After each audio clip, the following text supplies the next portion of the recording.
Ini tapi ada satu kejadian lucu pada gue ditangkap. Tiba-tiba ada yang dateng kan. Selamat malam mas. Oh iya malam-malam. Ayo gabung bro. Gabung bro. Malam mas. Bisa bicara mas. Iya bro. Asik dulu bro. Kita asik aja. Satu lagi nyamperin tuh orangnya. Mas ngasih screen saver BNN. Hai para Noise. Jangan lupa ya untuk subscribe YouTube channelnya Noise sekarang.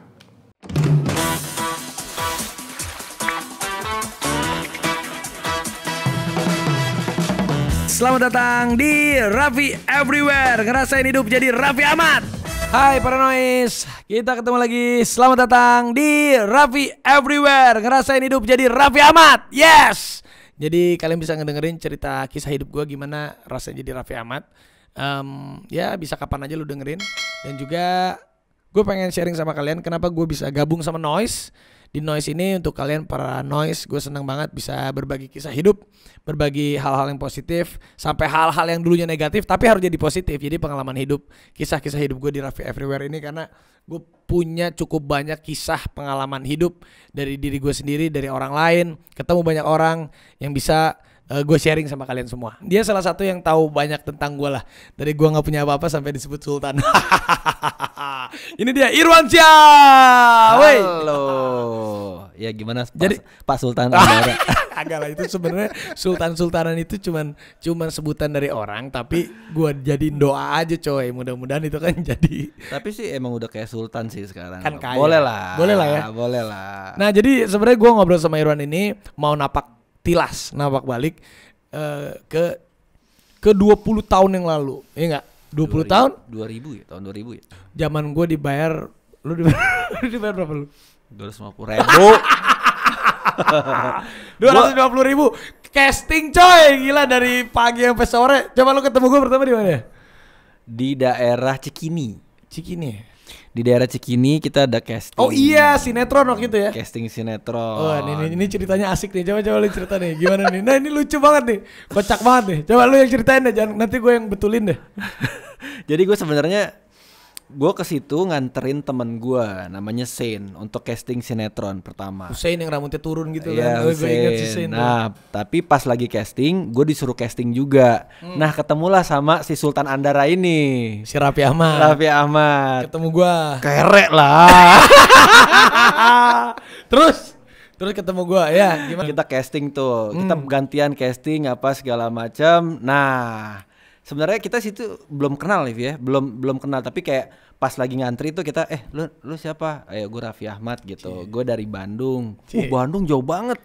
Terus lu kesini buat casting doang? Iya, buat casting doang. Wah, keren banget nih orangnya, sumpah nih gitu kan. Perjuangan tuh.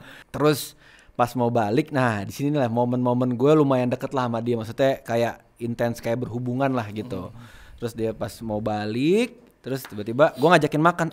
Lapar banget nih kan, tadi kita udah ngebahas masalah lapar juga di dalam gitu. Lapar casting nih, abis ya, casting ngantri 2 jam, iya nggak? Iya, 2 casting jaman. 2 jam, 2,5 jam kita casting nih. Terus nunggunya 2,5 jam, castingnya 5 menit. Nah terus udah gitu, kita makan yuk. Nih di depan ada kayak rumah apa sih, kayak ayam goreng gitu loh, ya kan? Iya, pecel. Warteg lah, bukan? Iya warteg lah ya. Iya, hitungannya warteg. Gitu. Terus makan situ yuk gitu. Ya kalau lo berkenan gini-gini. Terus dia bilang, gue nggak mau. Lah tadi lo bilang lapar, kok sekarang lo nggak mau? Gitu. Terus dia diam. Akhirnya dia ngomong. Gimana ngomongnya? Gue bilang, bukannya gue nggak mau makan nih. Gue takut nggak cukup tiket keretanya balik ke Bandung. Karena gue inget banget setiap kali gue dari Bandung tuh gue cuma dibekelin 100.000 ya kan. 100.000 naik kereta dulu ya 20.000 atau lah 25.000 naik kereta. Pulang pergi tuh kan 50.000 ya kan. Terus naik baja itu zaman dulu bisa 10.000 lah. 10.000.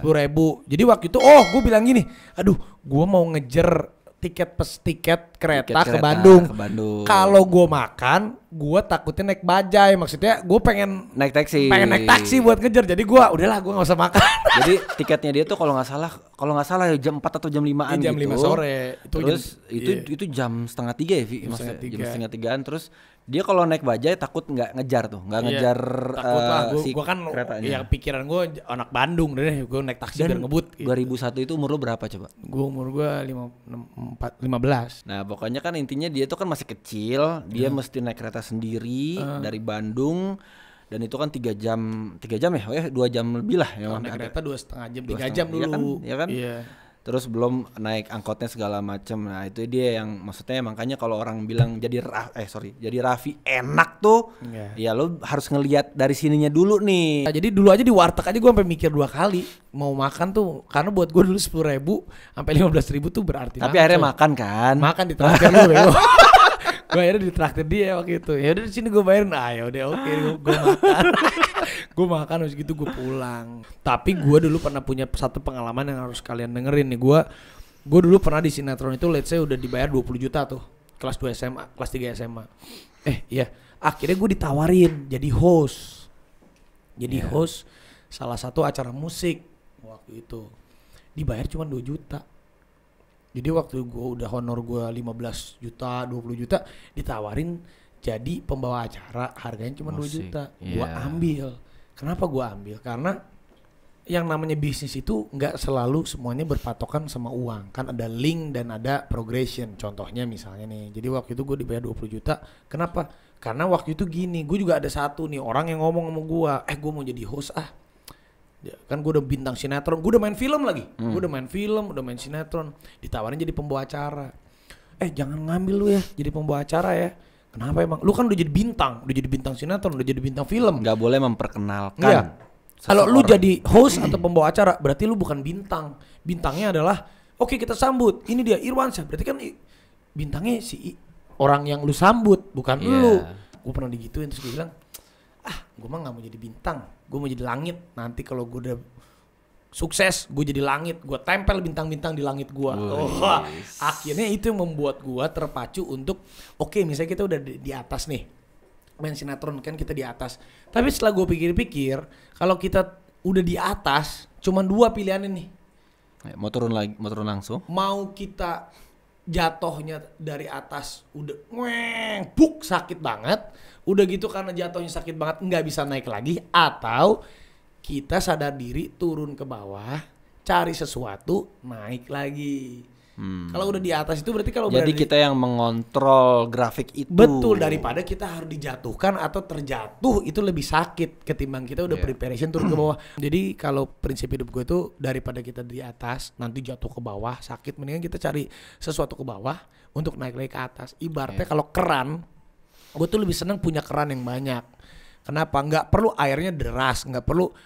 Yang penting kerannya banyak. Kalau keran gue rusak satu, gue ada yang lain. Makanya akhirnya gue ambil sinetron, gue ambil presenter, gue ambil ini, gue ambil itu. Karena ya itu, gue punya 2 prinsip lah. Ibaratnya gue tuh gak pengen jadi bintang. Kalau jadi bintang tuh setiap malam hari tuh bintang terlalu banyak. Dan cara bersaingnya juga saking banyaknya bintang mungkin kita gak kelihatan. Atau mungkin bintang juga akan redup di pagi hari. Tapi kalau jadi langit itu kan kita mau pagi, siang, sore, malam dia tetap ada. Orang ini mau menuju ke satu hal, mau menuju kesuksesan, itu pasti ada beloknya. Rata-rata. Maksudnya beloknya itu bisa kegagalan, bisa kenakalan, bisa kehilafan. Kan itu bisa terjadi.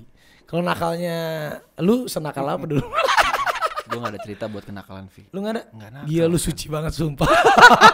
Kita mau cerita ini, tapi ada satu kejadian lucu pada gue ditangkap. Si Irwan lagi pakai datang ke rumah gue lu pagi-pagi. Jadi lucu deh. Jadi waktu itu gue lagi syuting. Iya, dia sih enggak ya. Sebenarnya gue habis pergi sama teman gue, nyampe ke rumah gue. Emang di rumah gue tuh tempat ngumpul dulu. Orang gue aja kadang mau tidur di kamar gue aja udah diisi sama orang lain, saking rumah gue bebasnya. Jadi gue kadang syuting aja di rumah gue banyak orang. Dulu karena rumah bujangan lah. Terus Dia kadang-kadang nggak tahu loh siapa yang ke rumah dia. Iya, gue nggak tahu yang ke rumah gue itu siapa. Temen gue buat temen lah, temennya si inilah, bilang saudaranya ini. Gue kadang banyak seringnya, Vi, ini siapa sih? Ini siapa sih? Gue nggak tahu. Gue nggak tahu lah, yang punya rumah nggak tahu. Sering banget itu, saking gue bebasnya. Jadi gue dulu pernah, gue udah rame di rumah gue tuh. Kita habis ada di satu tempat di Kemang. Habis dari Kemang ke rumah temen gue. Nah nyampe rumah gue tuh jam 4 subuh. Jam 4 subuh tuh di rumah gue. Jam 4 subuh di rumah gue. Kumpul sama teman-teman. Dan gue tuh harusnya jam 7 pagi udah berangkat ke salah satu stasiun TV karena gue live. Terus habis gitu emang ada musik kenceng tiba-tiba. Saking bebasnya rumah gue. Tiba-tiba ada yang dateng kan. Selamat malam mas. Oh iya malam. Ayo gabung bro. Gabung bro. Malam mas. Ini bisa ya bro, ayo bro, mau ini nggak minum bro. Ya masih gue belum sadar tuh itu siapa tuh. Mas ini mas, ya ada lagi temennya saat lagi nyamperin kan ada orang, mas malam mas, ini bisa bicara mas, ya bro, asik dulu bro, kita asik aja. Satu lagi nyamperin tuh orangnya, mas ngasih screen saver, BNN, wah BNN masuk tuh gua kecilin tuh musik itu, udah akhirnya rame tiba-tiba jam, terus lu mau masuk ya, nah udah ini kan udahlah di rumah gua udah selesai digeledah ya lah. Udah selesai digeledah. Ini masuk dia. Bini gue yang masuk duluan. Vi, gue lapar, Vi. Gitu kan. Pagi-pagi ada yang datang ya. Datang kucuk-kucuk. Lapar nih. Ayo duduk kamu. Oh iya Pak.